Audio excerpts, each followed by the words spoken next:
வணக்கம். கரூரில் கடந்த செப்டம்பர் 27ஆம் தேதி நடைபெற்ற மக்கள் சந்திப்பு சுற்றுப்பயணத்தின் போது ஏற்பட்ட கூட்ட நெரிசல் சம்பவம் தொடர்பாக 41 பேர் உயிரிழந்தனர். சர்வதேச அளவில் பெரும் பரபரப்பை ஏற்படுத்தியிருந்த செய்தி. கிட்டத்தட்ட 30 நாட்கள் இந்த சம்பவம் நிறைவடைந்திருக்கிறது. இந்த நிலையில் விஜய் அவர்களை நேரில் சந்தித்து ஆறுதல் தெரிவித்த பிறகுதான் கட்சியுடைய அடுத்த கட்ட நிகழ்வுகள் இருக்கும் என தெரிவித்திருந்த நிலையில் 31வது நாளான இன்று அவர்களை மாமல்லபுரத்திற்கு வரவழைத்து பாதிக்கப்பட்ட மக்களுக்கு ஆறுதல் தெரிவிக்கிறார். இந்த நிகழ்வு சற்று முன்னதாக இங்கே மாமல்லபுரத்தில் இருக்கக்கூடிய தனியார் அரங்கில் தொடங்கி இருக்கிறது. இந்த நிகழ்வையொட்டி இந்த மாமல்லபுரத்தில் இருக்கக்கூடிய தனியார் நிகழ்வு இடம் முழுவதுமாக பாதுகாப்பு வலயத்திற்கு உட்பட்டு வந்திருக்கிறது. அதாவது தனியார் பவுன்சர்கள் மூலமாக எந்த ஒரு கட்சி நிர்வாகியுமோ அல்லது இந்த நிகழ்வுக்கு தொடர்பில்லாத நபர்கள் யாருமே உள்ளே அனுமதிக்கப்படவில்லை. கட்சி நிர்வாகிகள் யார் ஒருவர் இந்த நிகழ்வுக்கு வந்தாலும் அவர்கள் மீது கட்சியின் தரப்புல கடுமையான நடவடிக்கை எடுக்கப்படும் என தலைமையின் மூலமாக வாய்மொழி உத்தரவு என்பது கொடுக்கப்பட்டிருக்கிறது. முக்கியமாக இந்த நிகழ்வை பொறுத்தவரையில் 41 பேர் உயிரிழந்திருக்கின்றனர். அவர்கள் 41 பேர்ல 2 குடும்பத்தினர்ல இருவர் உயிரிழந்திருக்கின்றனர். ஒரு குடும்பத்தைச் சேர்ந்த 3.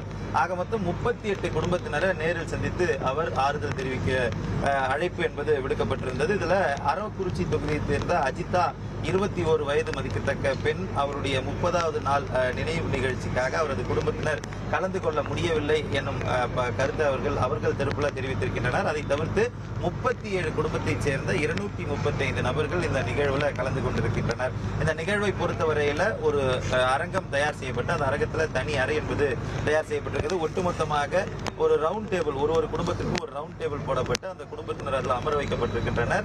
தனித்தனியாக அவர்களை விஜய் சந்திக்கிறார். அதற்கு முன்பாக பொதுவாக அவர்களிடம் உரையாற்றவும் இருக்கிறார்.